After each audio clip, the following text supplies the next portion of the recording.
if the court wishes to. Why are we doing this? Okay, so here's what happened. I told you what I was going to do.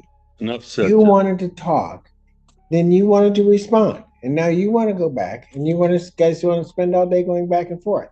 Tell you what, you can put you over there on the side. I can handle all these other people's cases, so they don't have to sit through this. I'm required to, and you guys can Understood. just go back and forth, and then I'm going to do what I was going to do 5 minutes ago. Good afternoon, Your Honor.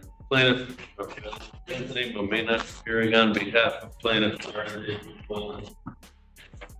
Good afternoon, Your Honor. Azar Stafford. Your interpretation in this case. Your Honor, I'm not quite sure. Last time we appeared in the court had advised the parties to all reserve all the documents that had been served because of some last pleadings the defendant filed. I haven't received any additional pleadings from them. We did file an answer to those pleadings. I do notice that I pulled the docket today, and there is, as of today, some reference to a dismissal with prejudice. And I'm not quite sure what that would mean in this instance. The problem is, and I don't.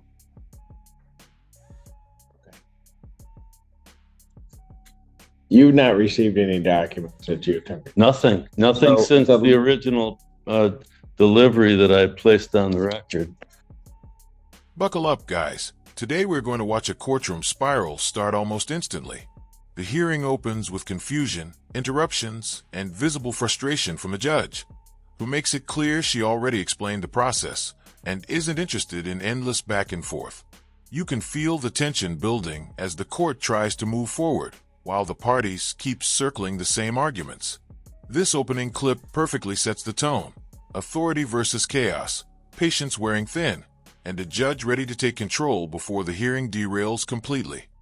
At the last hearing, I struck all of the documents that had been filed by the defendant in this case because she had changed the caption. They were to be refiled and served. They were not. Was that done? Yes, Was that done? Your Honor, first of all, we have not been. Ma'am, I asked a yes or no question. Yes, Your Honor, we served the plaintiff with the joinder we filed and in federal court. We did. The plaintiff did not send us any pleadings. I have not received any complaint. I have not received, he has not followed the rule 5.108 of 7-day notice that he has to give me. He is in violation of professional responsibility, rule 7 and 8. We have not received any complaint, or he cannot produce proof of service to us, Your Honor. But we can provide proof of service that he was served by sheriff for federal claim. All right, guys. This is where the judge lays out the history and the rules in plain terms. She reminds everyone that the defendant's filings were already struck because of improper captions and service issues, and that clear instructions were given last time. This isn't new information, and the court makes that obvious. As a third-party observer, you can see the groundwork being laid for accountability, because once the judge recaps prior warnings, any excuse that follows starts sounding weaker and harder to justify. Let's try this again. The last time that you were here, I told you that you had improperly changed the caption on the pleadings. I struck those pleadings, told you that you needed to refile them with the correct caption and serve them on opposing counsel. Yes, we My sole question to you is, Okay. Did you do that? Yes, Your Honor.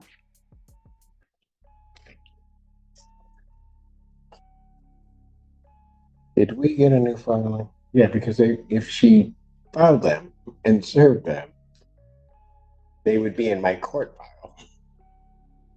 And it's odd. I don't see new filings in my court file. And I don't see, and counsel's indicating he didn't get it. But she's telling me she didn't.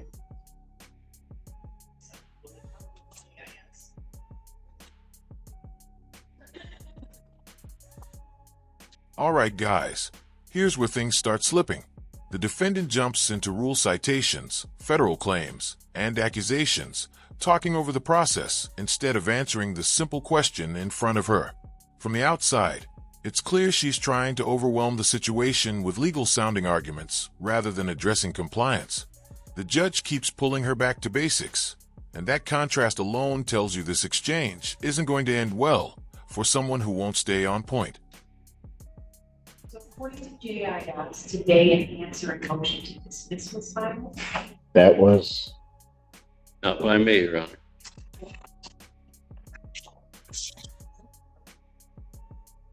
yes. Okay, I see that. But that was not the original. I have not seen that.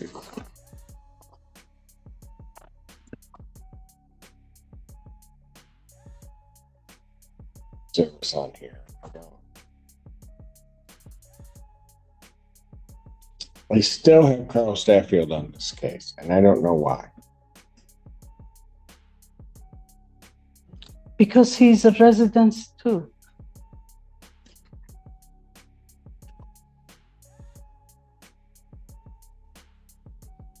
Then he needs to properly join the case. I don't. You did it again. The caption. All right, guys, this moment is subtle but critical. The judge checks the actual court file and finds nothing there, even though the defendant insists documents were filed and served. That silence in the record speaks louder than any argument. From a neutral perspective, this is where credibility really starts to crumble, because courts run on what's properly filed, not what someone claims exists somewhere else. The tension comes from that gap between assertion and reality. You just changed. May I speak, Your Honor? Yeah, go ahead. Okay. We did the same thing we did the last time. May I show this to your, No, this, you did the same thing. no, this notice to appear is only addressed by the plaintiff for my daughter only, who is out of town, and we received it in the mail yesterday. And it doesn't even have my name on it.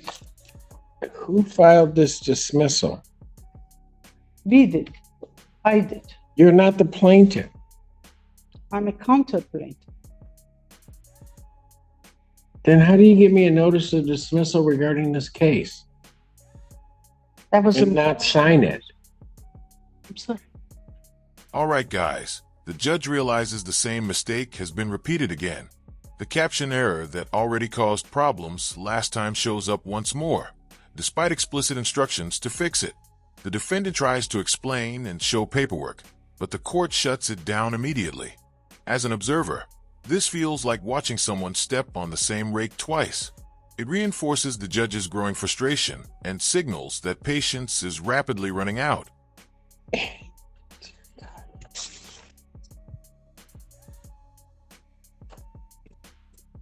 You filed a dismissal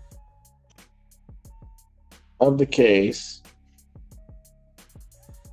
under the section notice of dismissal by plaintiff. You are not the plaintiff.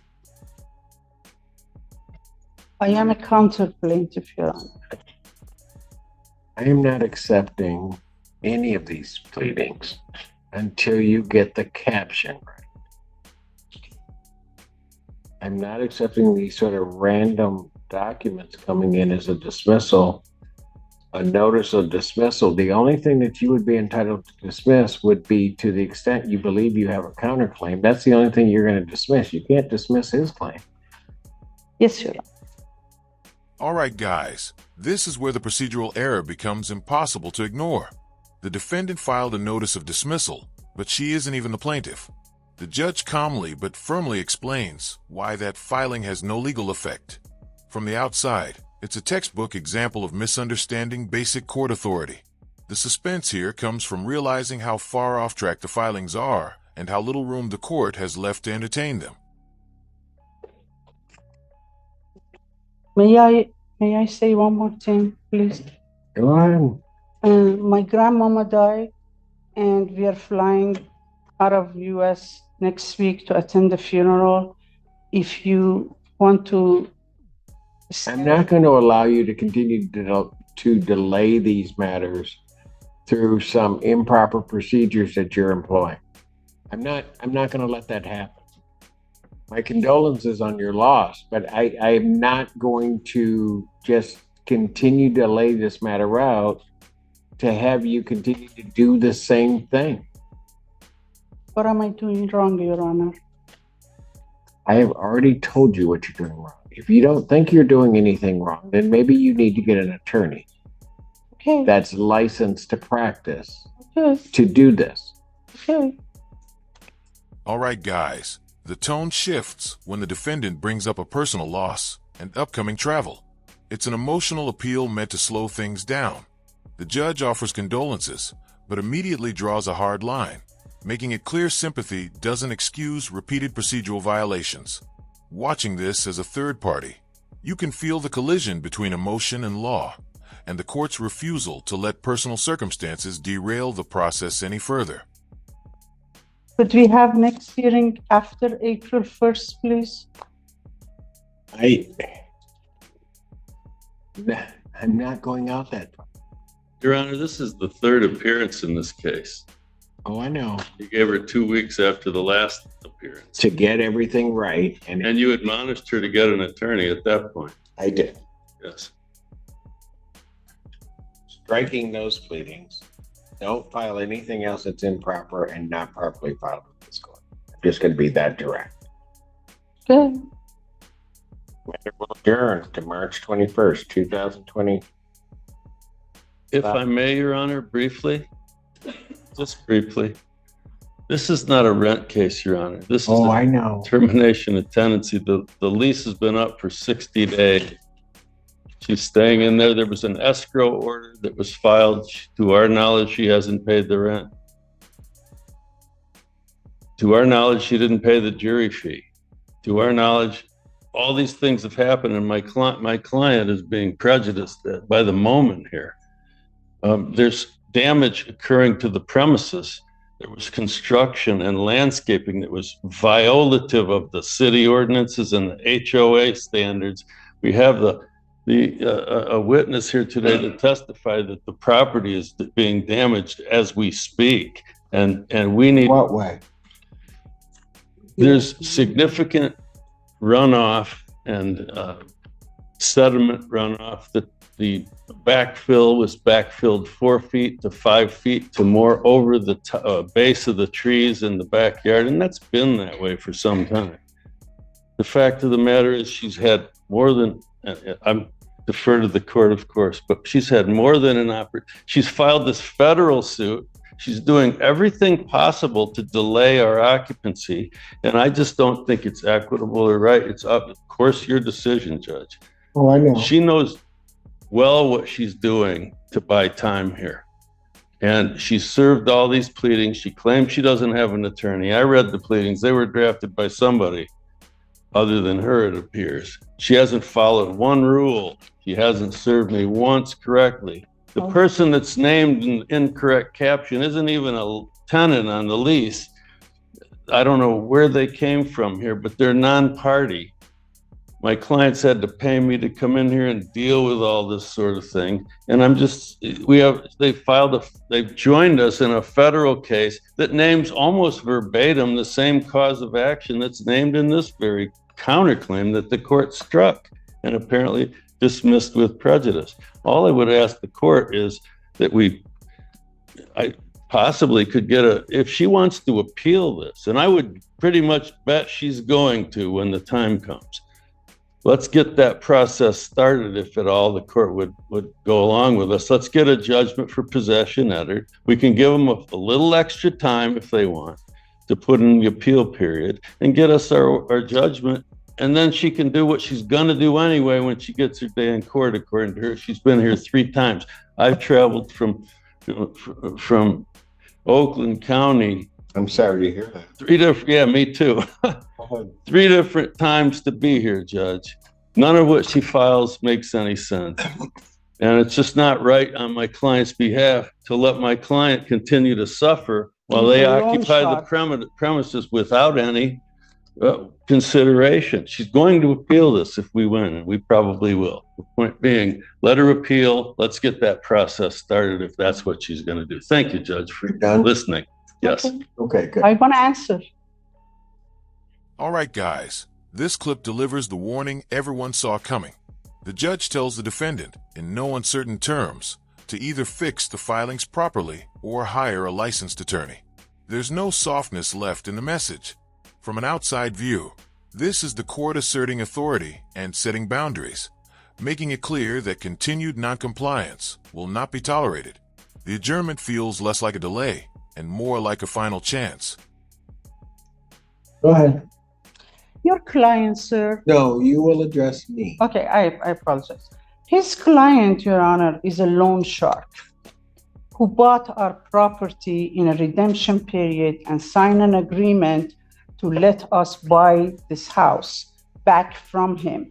We are ready to go ahead buy this house back, but while his client was owning this place in last 9 months, the Barton Village put a lien on the property. Now we cannot get a mortgage because they have a lien on the property. And what by him in this court trying to put me down because I'm representing myself is also another violation of No, you need to talk to me. Yes. Go ahead. Okay. Your Honor, we have served everything. This gentleman cannot provide one proof of service to this court. He gives us papers last minute.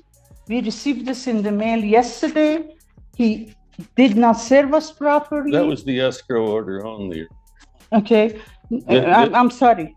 Please don't interrupt me. Thank you very much. I didn't interrupt you when you speak. Extend me the same courtesy. Okay? This loan shark and his attorney are trying to... Are you almost done? Yes, to take us out of our home. And they put a lien on that house. So now we can't even get a loan to purchase the mortgage to purchase the property because it has a loan. Now he's asking us for the possession. We paid the rent, but the rental agreement is over. We want to buy the house. The lien doesn't let us buy the house, Your Honor. I would ask for one brief moment to respond to that. All right, guys. Now the plaintiff's attorney steps in and methodically explains the damage being caused by delays. Unpaid rent, property damage, code violations, and repeated filings all come together into a clear narrative of prejudice against the client. As an observer, this is where the case stops feeling abstract and starts showing real-world consequences. The attorney's frustration contrasts sharply with the defendant's explanations, adding weight to the argument that time is being intentionally stretched. If the court wishes. Why are we doing this? Okay, so here's what happened. I told you what I was going to do. Enough said. You wanted to talk, then you wanted to respond. And now you want to go back and you guys want to spend all day going back and forth. Tell you what, we can put you over there on the side. I can handle all these other people's cases so they don't have to sit through this. I'm required to. And you guys can just go back and forth, and then I'm going to do what I was going to do 5 minutes ago. Thank you, Judge. Okay. Hearing nothing else, March 21st, 2025, 2 p.m.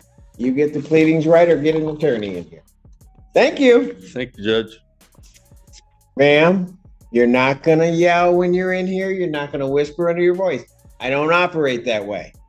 Understood? No. Understood. I heard you all the way up here. Have a great weekend.